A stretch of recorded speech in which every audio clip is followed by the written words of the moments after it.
Bom, vamos começar a nossa aula de recurso em sentido estrito, uma das aulas extremamente importantes do nosso curso de recursos criminais.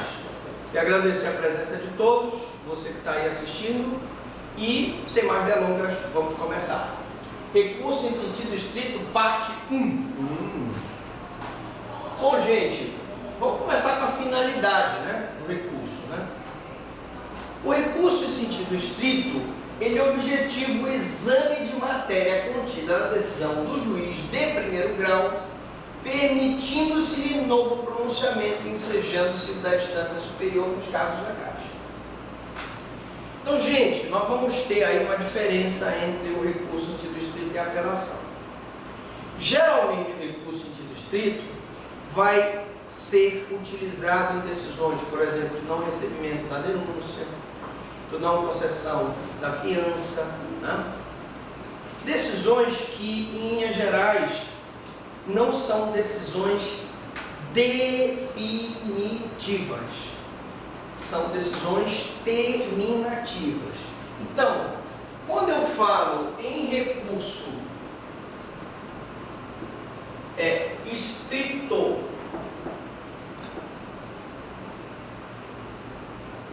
juris, que é um recurso em sentido estrito,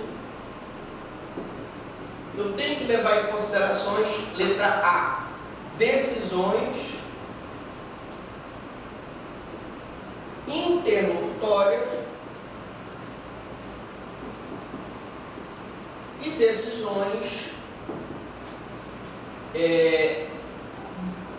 terminativas.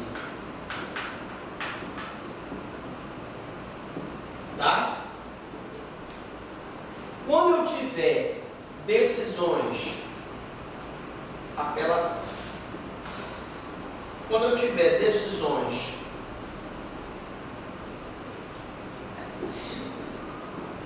definitivas, eu uso a apelação. Quando eu tiver decisões interlocutórias ou decisões terminativas, eu uso o recurso em sentido estrito.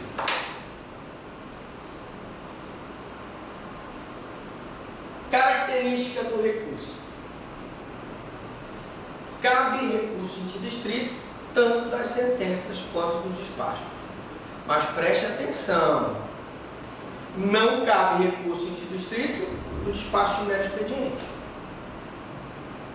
Não cabe recurso em sentido estrito de uma sentença definitiva. Só cabe recurso em sentido estrito de decisões interlocutórias e decisões terminativas. Se eu tiver uma decisão definitiva, eu uso a apelação. Se eu tiver uma terminativa, uma decisão interlocutória, eu uso o recurso de distrito. Despacho de mero expediente não cabe recurso. O juiz, por exemplo, determina a numeração das páginas. Disso aí não cabe recurso. O juiz determina a autuação daquele processo, não cabe recurso. Então, cuidado quando eu falo despachos aí, tá? Quando voluntário, ou seja, quando a parte ingressa com recurso no sentido estrito, é apreciado pelo próprio juiz que dessarte poderá obstar seu julgamento pelo tribunal.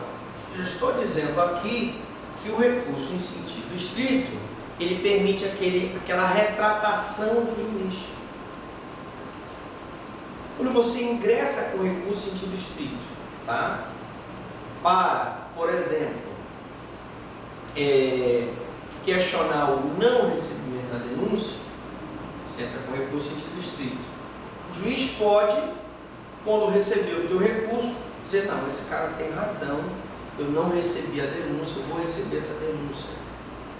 E aí, ele se retrata da decisão dele. Por isso aqui, quando ele for voluntário, ele é apreciado pelo próprio juiz. Preste atenção. A petição, a primeira petição, ela vem endereçada, excelentíssimo senhor, doutor, juiz, quem é? O juiz A, o O. Se o juiz A, o O, não decisão, a partir da segunda petição, que já vai para o juiz excelentíssimo, senhor, doutor, desembargador, né? Essa aqui já vai para o juiz ad quem. Aí, se ele não se retratar, nós vamos ter então uma apreciação que será feita pelo juízo ad quem.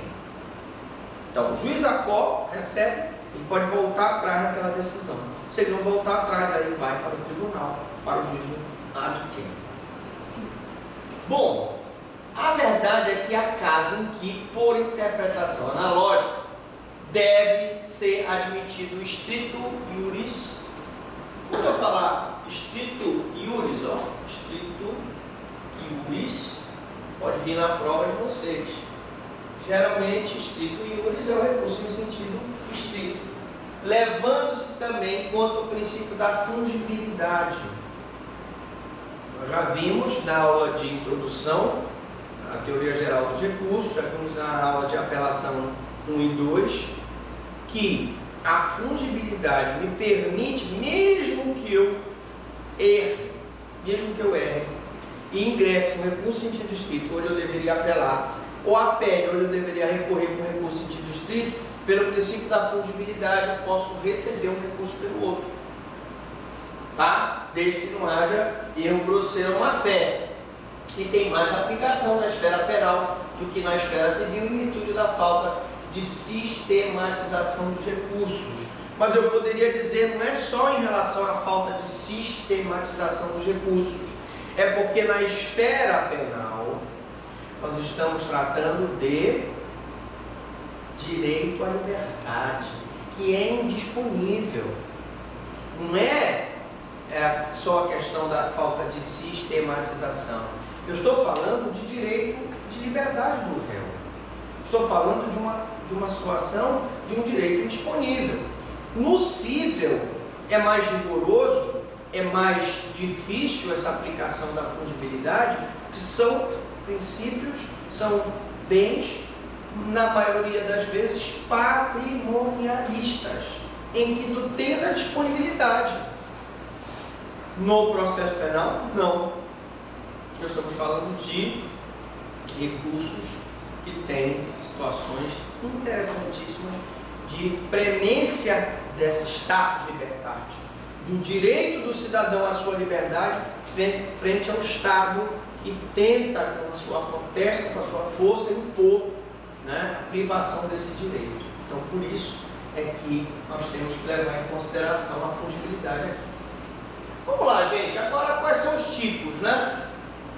Olha, o recurso de ofício, ele pode ser de ofício, que é um recurso obrigatório, que aquele juiz recorre da sua própria decisão, e nós já tecemos muitos comentários em relação a isso, o recurso de ofício, dizendo que existe uma tendência na doutrina, na jurisprudência, de não mais aceitar o recurso de ofício, o recurso que o juiz recorre da sua própria decisão, em virtude de vários princípios, entre eles o princípio da inércia, em que o juiz não pode ele mesmo mover a ação, nem interpor recursos, que é o princípio do ne procedar e o dex ex officio, ou seja, o juiz não procede de ofício, e também o princípio da iniciativa das partes. Se eu tenho o Ministério Público como titular da ação penal, se eu tenho o particular como titular da ação penal privada, né, por que não deixar que eles recorram? Então, ressalto que o princípio do recurso de ofício, que é um dos tipos do recurso, ele está sendo cada vez mais questionado. Mas como nós ainda temos essa sistemática, eu vou explicar então como está previsto no Código. Recurso de ofício é interposto pelo juiz de sua decisão. O juiz recorre da sua própria decisão, beleza? Então, eu tenho aí, o juiz absolverá desde logo o acusado quando se convencer da existência de circunstância que expropriem ou isente de pena o réu recorrendo de ofício da sua decisão. Quando um juiz, por exemplo, reconhece que o acusado agiu em legítima defesa, em estado de necessidade, e estrito cumprimento do dever legal e exercício regulado do direito, pela sistemática do Código de Processo Penal, ele teria que recorrer da sua própria decisão. Essa é uma hipótese de recurso de ofício, em que ele recorre da sua própria decisão. Tá?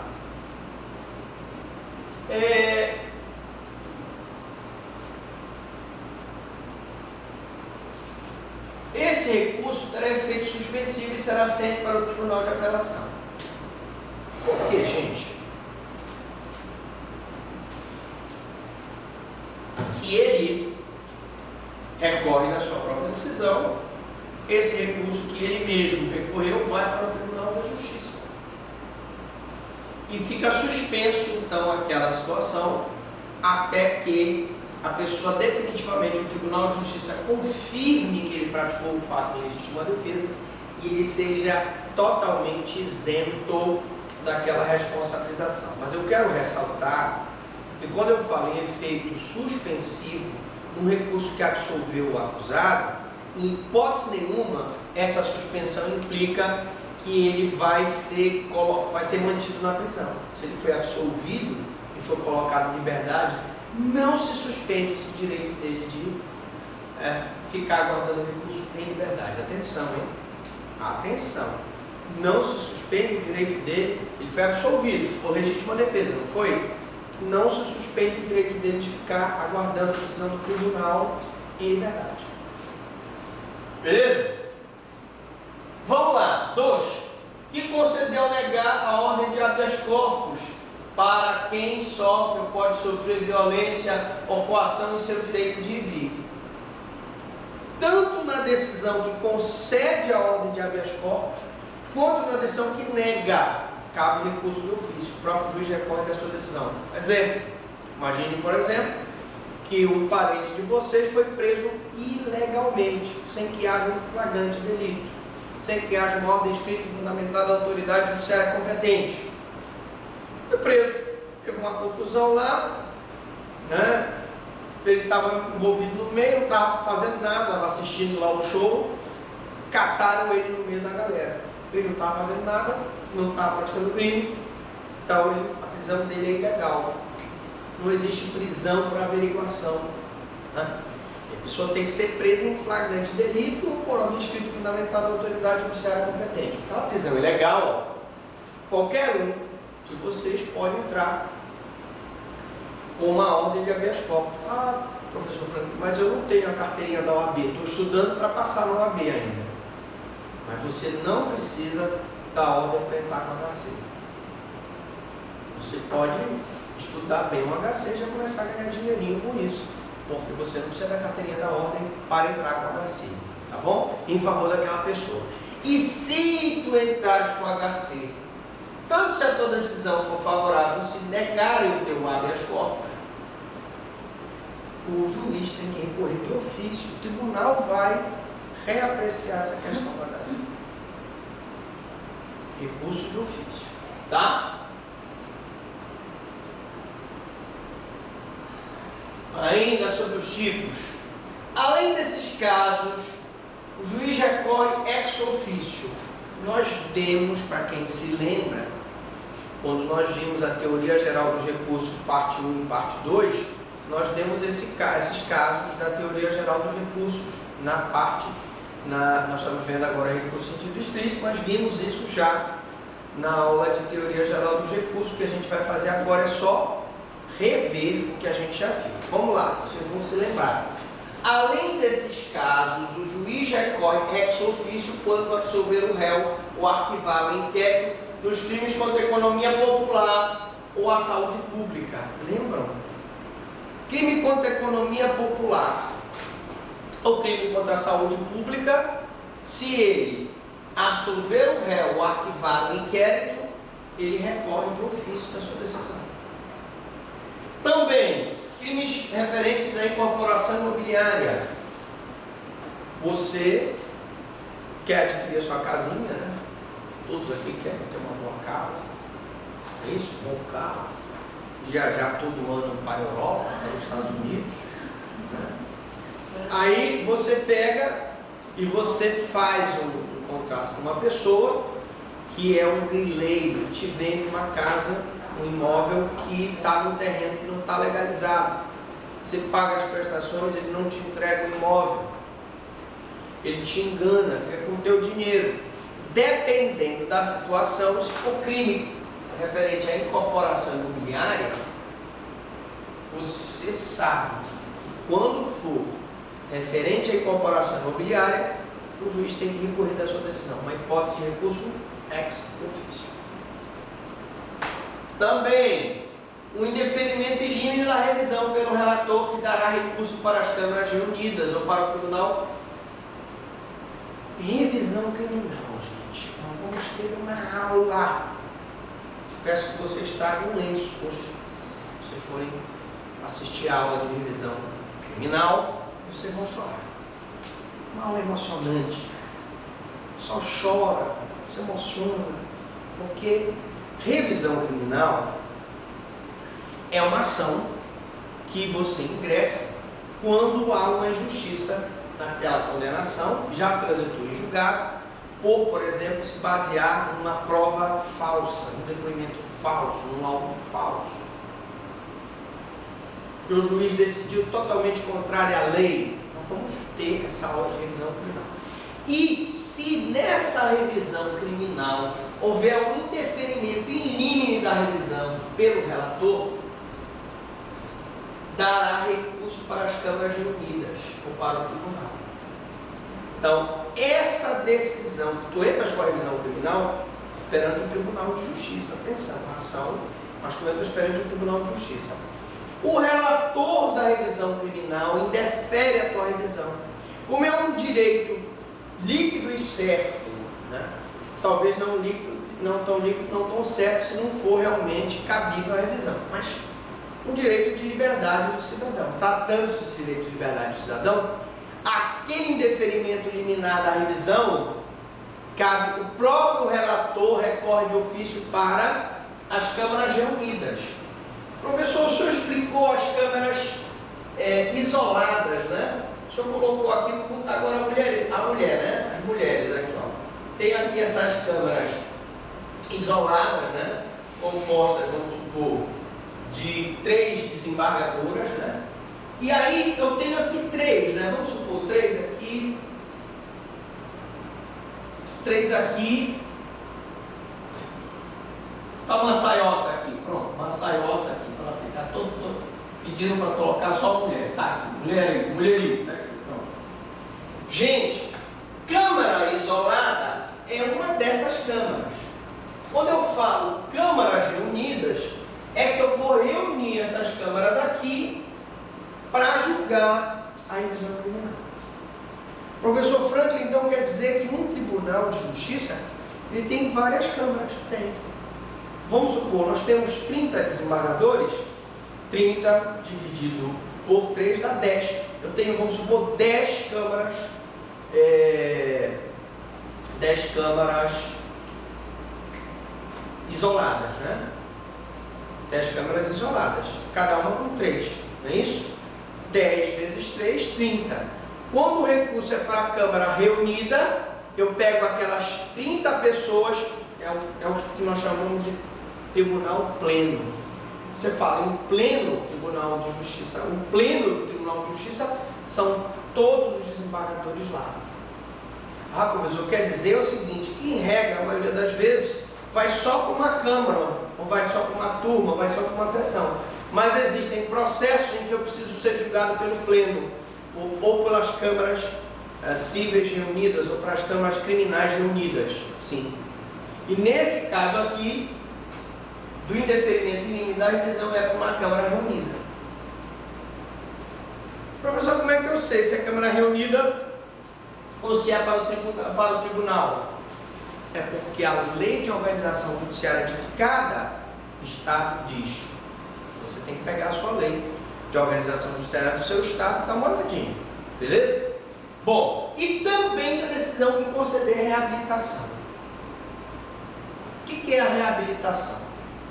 Reabilitação, gente, é um instituto pelo qual a pessoa que já foi condenada, 2 anos após a sua condenação, morando no país, e tendo reconhecidamente uma vida pública e privada exemplar, sem nenhuma mácula, ele pode pedir para ser reabilitado criminalmente. Essa reabilitação consiste em apagar, passar uma borracha nos seus antecedentes criminais. Para que isso serve, professor Franklin? Ele vai querer se empregar. Se ele chegar lá e o cara ver que ele conseguir acessar que ele é um ex-presidiário, é egresso, provavelmente ele não vai querer contratar o cara. Você gostaria de contratar uma pessoa que fosse ex-presidiária na tua empresa? Não, tá vendo? Você gostaria? Tem. 2 anos após a sentença transitada em julgado, tá? Ou após o cumprimento da pena, né?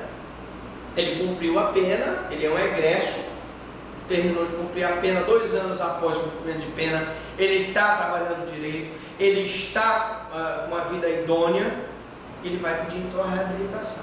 A reabilitação impõe você vai passar uma borracha naqueles antecedentes e ninguém, nenhum dono de empresa, ninguém tem acesso que ele foi condenado. Isso tem um efeito para que ele não seja discriminado, para que ele consiga um emprego. Ninguém salva o juiz de direito. O juiz de direito tem acesso à condenação dele, ok? Beleza pura? Ok, alright. Então, vamos agora para os tipos ainda, né? Então, nesses casos, o juiz recorre sua própria decisão, ocorrendo nulidade se não o fizer. Embora a tendência moderna seja acabar com os recursos de ofício. A tendência moderna é só permitir o recurso voluntário, que é o recurso interposto pela parte interessada. Ministério Público, Defensoria Pública, advogado. Esse sim que deve interpor recurso. Tendência moderna, só admitir recurso elaborado pelo Ministério Público, pela Defensoria Pública, etc. Beleza? Então vamos para os casos legais, né? Todo mundo quer saber, mas professor Franklin, quais são as hipóteses de cabimento do recurso em sentido estrito? Eu quero saber. É isso que eu quero saber. Calma, vamos chegar lá. Agora chegou. Caberá recurso em sentido estrito da decisão, despacho ou sentença, e aí ressalto decisões interlocutórias terminativas, porque se for definitiva, eu uso a apelação, beleza? Que não receber a denúncia ou a queixa. Vamos comentar um, né? Gente, existem 2 hipóteses no nosso processo penal que se aplica o princípio indubio pro societate. Nas outras hipóteses todas se aplica o indubio pro réu.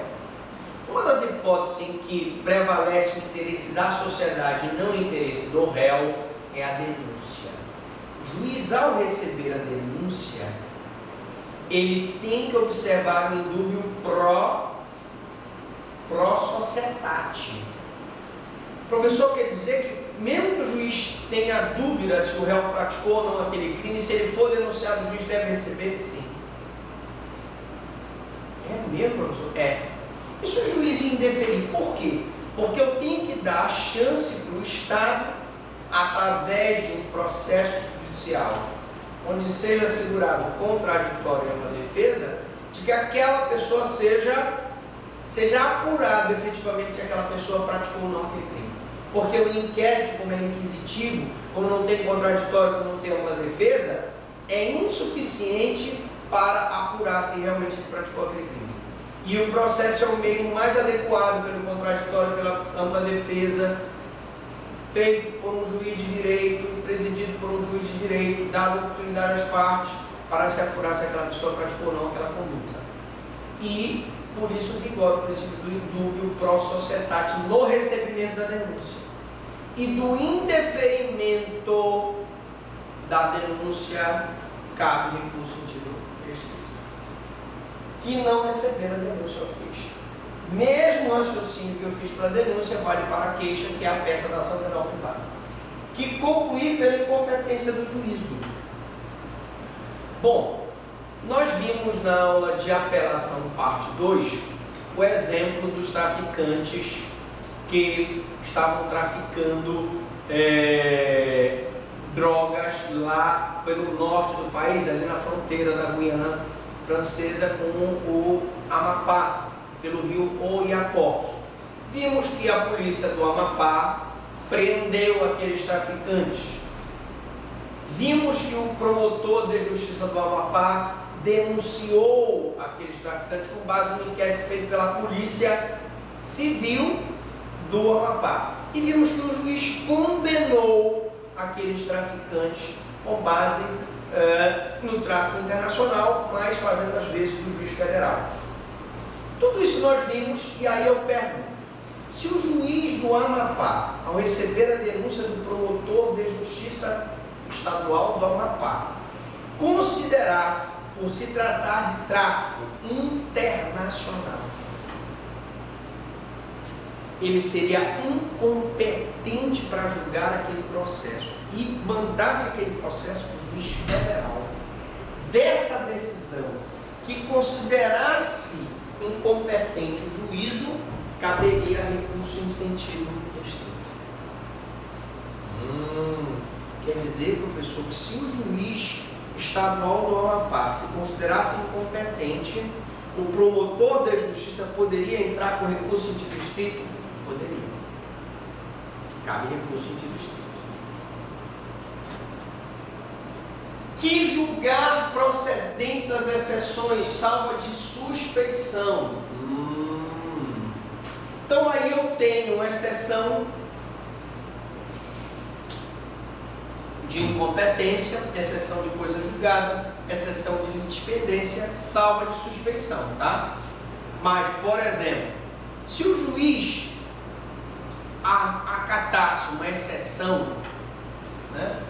Julgar procedente uma exceção, por exemplo, de coisa julgada, recebeu aquele processo, o juiz, o advogado, o promotor denuncia, o advogado, por ocasião da resposta à acusação no prazo de 10 dias, ele diz: olha, seguinte, esse processo aqui, meu cliente já foi respondeu esse processo, já foi absolvido, isso aqui é uma coisa julgada.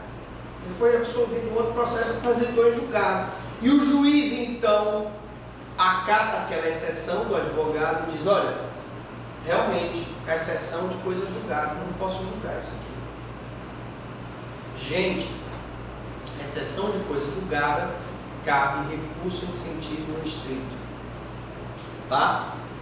Que pronunciar ou impronunciar o réu. Bom, nós já vimos que da pronúncia, eu recorro em sentido estrito. Por quê? Porque o júri, ele tem duas fases, né? Ele tem o juízo da acusação e o juízo da causa. No final da fase do juízo da acusação, o juiz presidente do tribunal do júri, considerando que o réu existem indícios suficientes da autoria e prova da materialidade do crime doloso contra a vida, ele pronuncia o réu. Essa pronúncia não é uma decisão definitiva, é uma decisão terminativa, ela põe termo àquele processo. Tem a função de submeter aquele réu ao julgamento perante o conselho de sentença, que vai ocorrer na segunda fase do júri, no juízo da causa. Muito bem. Dessa decisão de pronúncia, cabe recurso em sentido estrito, gente. Cabe recurso em sentido estrito. Tá? Agora, preste atenção. Então, quais as decisões do júri? Nós vimos isso. Eu vou colocar aqui, vou apagar, para a gente poder raciocinar. Já quando eu falo, gente, de impronunciação,